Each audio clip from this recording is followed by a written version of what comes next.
ஆண்டவருடைய இனிய நாமத்தில் உங்களை சந்திப்பதில் மிக்க மகிழ்ச்சி அடைகின்றேன். நாம் இன்று தியானிக்க எடுத்திருக்கும் தலைப்பு, இறைவனுடைய கிருபை மிகவும் அருமையானது. தியான வசனம் திருப்பாடல் அதிகாரம் 36 வசனம் 7. கடவுளே, உமது பேரன்பு எத்துணை அருமையானது! மானிடர் உம் இறக்கைகளின் நிழலில் புகலிடம் பெறுகின்றனர். இந்த திருப்பாடலின் மூலமாக கடவுள் நமக்கு உணர்த்துவதை சிந்திப்போமா? கிறிஸ்துவுக்குள் பிரியமானவர்களே, இந்த உலகத்தில் மனிதருடைய அன்பு நிலையற்றது. இன்று ஒன்று சொல்லுவார்கள், கேட்பதற்கு இனிமையாக இருக்கும். ஆனால் நாளை அதே மனிதர் வேறு விதமாய் தலைகீழாய் பேசுவார்கள். அது நம்ப முடியாததாய் முற்றிலும் மாறுபட்டதாய் இருக்கும். ஆம், இதுதான் மனிதருடைய அன்பு. ஆனால் ஆண்டவரோ தம்மை நாடி வருகின்ற, தமக்கு பயப்படுகின்ற தம்முடைய பிள்ளைகள் மீது தம்முடைய அளவற்ற கிருபையை அருளிச் செய்கின்றார். இந்த கிருபையை பெற்று ஒவ்வொருவரும் அவருடைய செட்டைகளின் நிழலுக்குள் வந்தடைந்து கொள்ளவும், ரூத்தை போல் நிறைவான பலனை பெறவும் அவரே அருமையாக வழிநடத்துகின்றார். ஒரு பள்ளியிலே ஒரு ஏழை மாணவி படித்து கொண்டிருந்தாள். ஏழை என்றால் மற்ற பணக்கார பெண்கள் முன்னதாக சற்று குறைவுபட்டிருந்தாள், அவ்வளவுதான். இது நிமித்தம் அந்த பணக்கார பெண்கள் எல்லோரும் ஒன்று சேர்ந்து அவளை ஒவ்வொரு நாளும் ஏதாவது குறை சொல்லி, அவள் உடையைப் பார், அவள் தலை பின்னலைப் பார் என்றெல்லாம் கூறி அவளை பரிகசிப்பார்கள்.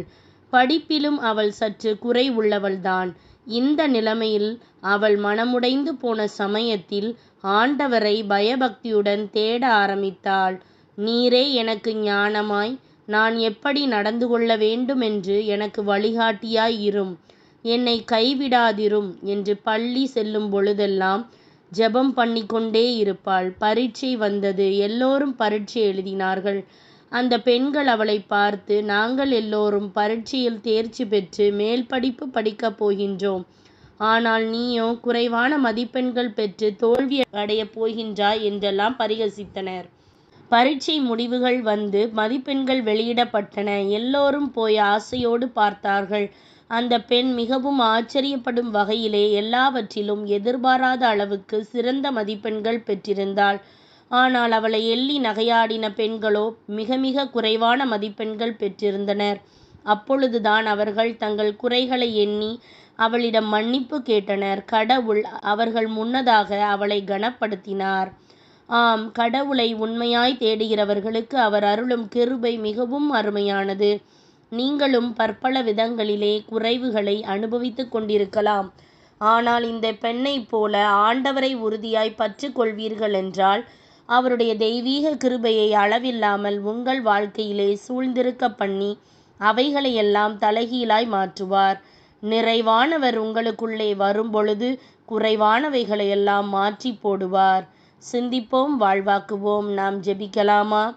அன்பு மீட்பரே, இன்று முதல் என் வாழ்வில் உள்ள சகலவித குறைவுகளையும் மாற்றி என்மேல் மிகுந்த கிருபை வைத்து வழிநடத்தப் போகிறதற்காக உமக்கு கோடான கோடி சோஸ்திரம். இயேசுவின் நாமத்தில் பிதாவே, ஆமேன்.